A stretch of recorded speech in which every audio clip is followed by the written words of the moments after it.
This is a Hot Pie Media original.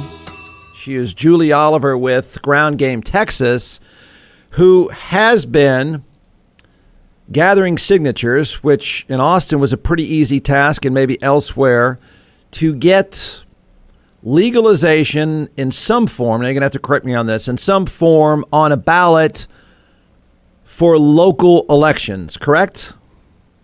That is correct. Okay. So what the House passes to reduce the category of marijuana from, I don't know, class 1 to something else. Schedule 1. Okay, yeah. you're a lawyer too, so you can educate the rest of us on this. So the thinking behind this to the average person was, wow, this is kind of a big deal. This takes it out of the hands of the draconian statewide leaders and gives them a pass. Right? That's right. But it's not going to happen, is it? Not in the Senate, no. Okay. Well, that's it. Have a nice day, everyone. John McClellan is the co-founder and creator of ATX Hot Sauce, now in all 50 states and several retail outlets as well. So what we're going to do today is we're going to let this social media rock star chef walk us through 4 different sauces, and then I'll taste and we'll tell everyone why they should buy. You can give the science behind these, and then I'll make the simple recommendation. Go to atxhotsauce.com. All right, I don't think anybody's heard the website. Yeah, I know. By you, Jeff, I've never heard it is that. atxhotsauce.com. I'll say I got that one right. 345 times, atxhotsauce.com. So let's do it. I brought 4 flavors here, and we're going to test your palate today. Okay. And I only brought 4 because I didn't think you could handle 5 or 6. Yes, Probably a smart move. Yeah. And so the first one we're going to try here is called Beet Heat. And just like the name implies, it has beets in it. It's made with red Fresno peppers. Red Fresnos are red peppers that are they're hotter than a jalapeno and a little bit less than a serrano. So not super hot here, just a lot of good, really good flavor. So we're going to start with this one, and then we're going to move up the chain. Okay. I've had the Beet Heat, but okay. Yeah, we're going to try it though. It goes well with a cab. All right, Jeff's savoring Beet I'll Heat. even do it with you, so that should be all right. Now remember, it is hot sauce. Yeah. Oh, it is. It's hot sauce. Trust me, man. Wait, It's hot is sauce. that one hot to you? No, a little. Yeah. The great thing with the fermentation process is you get a bunch of the flavor right up front. Yeah. And then the heat comes, but then it dissipates pretty quickly, especially with the red Fresnos. You know, this is not a very spicy one, but it is a very tasty one. Goes on great on sandwiches. Beet Heat. Beet Heat. B-E-E-T. Heat. All right. Go to atxhotsauce.com. That's right. Yeah, if someone were to conclude something, I don't know if you really want to agree with this, but someone might conclude, you just said, democracy hangs in the balance. I think democracy might hang in the balance because of old people. I think it might. I mean, I'm sorry to say it, but it's a reality around the globe. There's kind of a fascist streak among old people.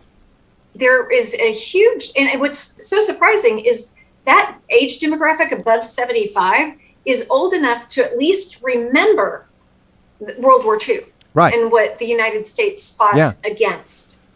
And yet they're now embracing what we fought against in World War II. Yeah. Which is, it's unfathomable. Right. But you are right. And what is the most reliable voting demographic? Yeah, absolutely. Okay, so what does this do so the Senate, this is going to, I assume you're going to say this is going to fall straight down party lines and not happen. I think there are a handful of Republican senators who actually favor this. I think they're saying that Lisa Murkowski is probably going to vote in favor of this. Okay. But we have a couple of Democratic senators who don't. Yeah. Jean Shaheen doesn't. I'm like, again, look at the age demographic, and you're probably going to find that younger senators would favor this and do favor this, even if they're not going to vote for this one. I do think that the Republicans have a plan that they're going to propose. I know on the House side, it might go to the Senate if the House takes it up for a floor vote. But the older senators, it's aside from Chuck Schumer. Yeah. Do not favor this. I would not even offer to bet a bottle of wine on this, but our loving Texas senators will do what? Try to get as much 15 seconds of fame as they can. John and Cornyn vote against. relatively silent. Yeah, and vote against. They're going to vote against for sure. And how much noise, you're right, John Cornyn is always silent, but how much noise will be made in their vote against? Are they going to make a lot of noise? Cruz Ted Cruz will say, I got it. You radicals, blah, blah, blah. He's going to make some noise. Yeah. Yeah. Oh my gosh. He doesn't know how not to be dramatic and theatrical. That was a stupid question. That was not even a question. That was a loaded statement. That was ridiculous. He'll make a big deal out of everything. Everything.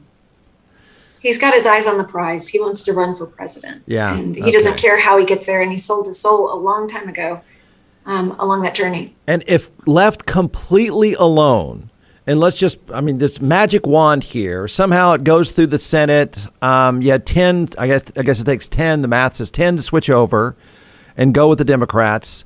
And so there's no one around Joe Biden. In a purely honest, quiet moment, he wouldn't sign this, would he?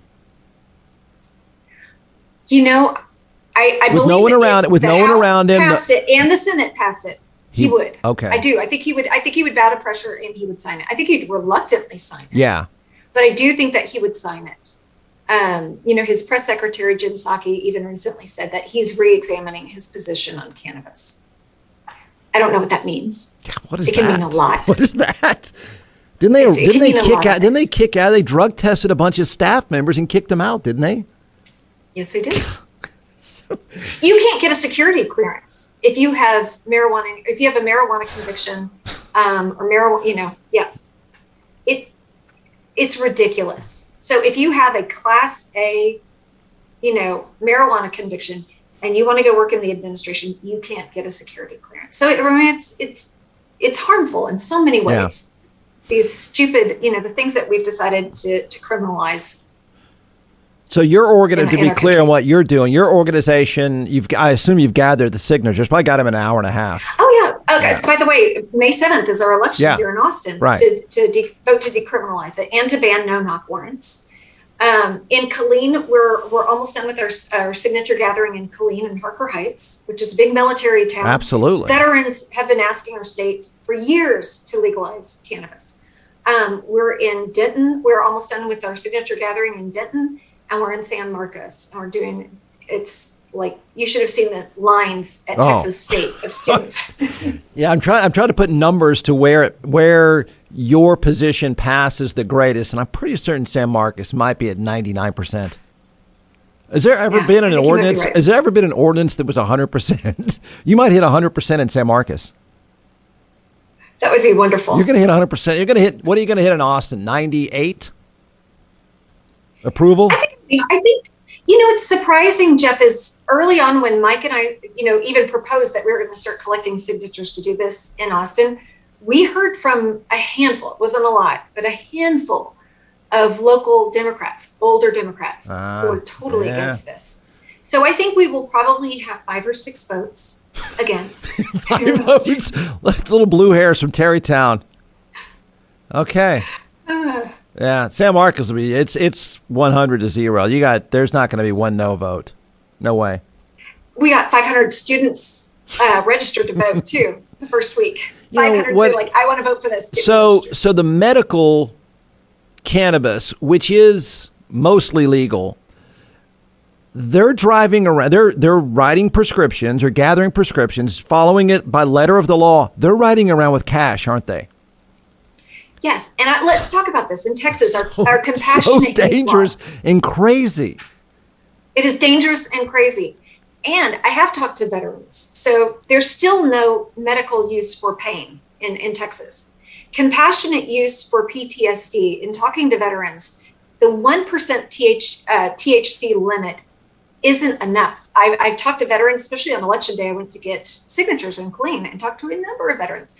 One of them gave me an example. He goes, I just moved back from New Mexico where I had the perfect formulation to manage my PTSD. I had one drug. That was it, cannabis. And I moved back to Texas and I'm back on 4 antidepressants because the compassionate use limits in Texas do not help my PTSD. And is that how we want to honor veterans? Good gosh. And probably 400 times the price or something. Yeah, right. Well, it's unbelievable. Yeah. Okay. And I want to remind folks too, just because it's legal doesn't mean you have to do it. Jumping out of Right. an airplane is legal. I don't do it. Yeah. I've made the argument plenty of times. This is not for me. I eat nuts and Not for me. twigs, and it's not my deal. But I think it's the most economically upside down argument I've ever heard. I mean, even if you just use the business school model and say what anyone should want is competition in every industry, more products and services offered, price goes down. We have found a way in pharmaceutical and drug cartels to prop them up with less competition. It is the most Right. antiquated economic argument of anything going right now. Yep. What the wholeheartedly cartels, I mean, I think we should legalize more drugs. If you want to get them to stop paying people off and stop cutting off heads, drive down profit margin. Watch what happens. They'll be working at I agree Starbucks with the you. next week. As I said, if you want to put drug cartels out of business, There you go. legalize drugs and Yep. legalize one of the biggest markets for illicit drugs, legalize it here in America. Yeah. And again, public health issue, help people who need the help from addiction. Right. I mean, it doesn't mean there's not. I mean, what's amazing is, this, the number of states that are in this social argument, gambling is a far bigger problem than cannabis. I mean, there's an easier argument to be made, but yet gambling is passing like wildfire Yeah. and not cannabis. Well, you can arguably, Coke and Diet Coke is a bigger issue. Yeah, I know. Than illicit drugs. Food addiction. We have so many healthcare issues and healthcare costs associated with food addiction in our country. That is arguably a bigger issue than legalizing cannabis at a minimum, but everything. I mean, you just look at something like how many. For the parents out there, seriously, think about this. You can tell your parents or your kids, I don't want you to drink. I don't want you to smoke. I don't want you to do drugs. Kids are going to eventually do what they're going to do. Yeah. Some kids will do it. Some kids won't. Do you want your kid grabbing a joint at a concert that is laced with fentanyl? Right. No, because that is a death sentence for your child. Give them, at least if they're going to do it, let it be something that's regulated and relatively safe. Yes. Absolutely. Thanks for listening. You can find more episodes and all of our other Hot Pie Media originals baked fresh daily at our home online at hotpiemedia.com, the Hot Pie Media YouTube channel, or wherever you listen to podcasts.